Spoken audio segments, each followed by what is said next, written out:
যাই হোক, আমাদের সেই দুঃখ ঘুচবে। আমরা 18 বছর যাবত কেউ ভোট দিতে পারি না। আমিও তো 18 বছর তো ভোট দিতে পারি নাই, বুঝছেন না?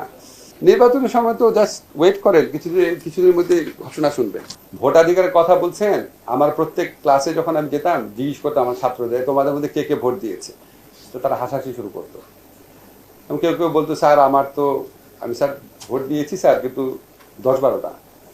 আর 90% বলতো তারা ভোট দেয় নাই, বুঝছেন? যাই হোক, আমাদের সেই দুঃখ ঘুচবে। আমরা 18 বছর যাবত কেউ ভোট দিতে পারি না। আমিও তো 18 বছর তো ভোট দিতে পারি নাই, বুঝছেন না? ইনশাল্লাহ পারবেন, অবশ্যই পারবেন ভোট দিতে সবাই। এটার সাথে আমি দ্বিমত পোষণ করি। 8-এর ইলেকশন নিয়ে প্রশ্ন তোলার অবকাশ আছে। আপনারা যারা সাংবাদিকরা আছেন, কাজ করেন, অনেক ভয়াবহ তথ্য পাবেন 8-এর ইলেকশন নিয়ে। যাই হোক, আমাদের যা যা করার আছে, ধরেন আমরা তো ইলেকশন কার্যক্রম তো ইলেকশন কমিশন দেখবে। আমি শুধু আমাদের সরকারের নিয়তের কথা আপনাকে বলতে পারি। আমাদের নিয়ত আছে বাংলাদেশের ইতিহাসে বেস্ট ইলেকশন দেওয়া। এটা স্যার আমাদেরকে সবসময় বলে। এটা খুব গুরুত্বপূর্ণ প্রশ্ন যে আমরা যে সংস্কার করলে ওটা থাকবে কিনা। দেখেন, আমার কনফিডেন্স আছে থাকবে। কারণ কি, আপনার যারা ক্ষমতায় আসতে পারে তারা সবাই তো সংস্কার আলোচনার মধ্যে ইনভলভ আছে, এবং ওনারা জানে যে এই অনেকগুলো সংস্কার যে আমরা করছি, এটা বিচার বিভাগের সংস্কার কমিশন, বিভিন্ন সংস্কার কমিশন প্রস্তাব ক্রমে করছে। ওই সংস্কার কমিশন আলাপে ওনারা অংশ নিয়েছিলেন। আর একটা কথা হচ্ছে কি, যে এত স্যাক্রিফাইস, এত মানে রক্ত ক্ষয়, এত আত্মদান তো বাংলাদেশের মানুষ কখনো আগে করে নাই। তারপরে একটা মানে আমাদের এই জুলাই গণ অভ্যুত্থানের পক্ষে রাজনৈতিক দলগুলোর মধ্যে থেকে তো ক্ষমতায় আসবে, তো তারা আপনার এইটা রাখবে না, এটা আমি বিশ্বাস করতে চাই না।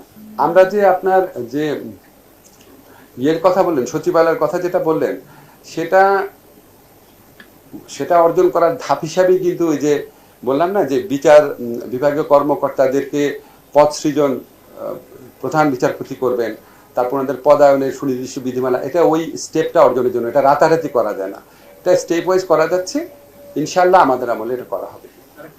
আর একটা প্রশ্ন, এটা প্রধান বিচারপতি ডিল করেন। হ্যাঁ, আমি মিথ্যা মামলা নিয়ে আমার বিরক্তি এবং আপত্তি বহুবার প্রকাশ করেছি। দেখেন, বারবার আপনাদের বলি, আমাদের সরকারের আমলে সবচেয়ে দুর্ভাগ্যজনক যে দুইটা ঘটনা ঘটেছে, একটা হচ্ছে মিথ্যা মামলা আর মিথ্যা মামলা এবং মামলা হয়তো কারেক্ট, কিন্তু মিথ্যাভাবে লোকজনকে ফাঁসানো, মানে হয়রানিমূলক মিথ্যা মামলা একটা, আর একটা হচ্ছে মব জাস্টিস বা মব সন্ত্রাস আমি বলবো।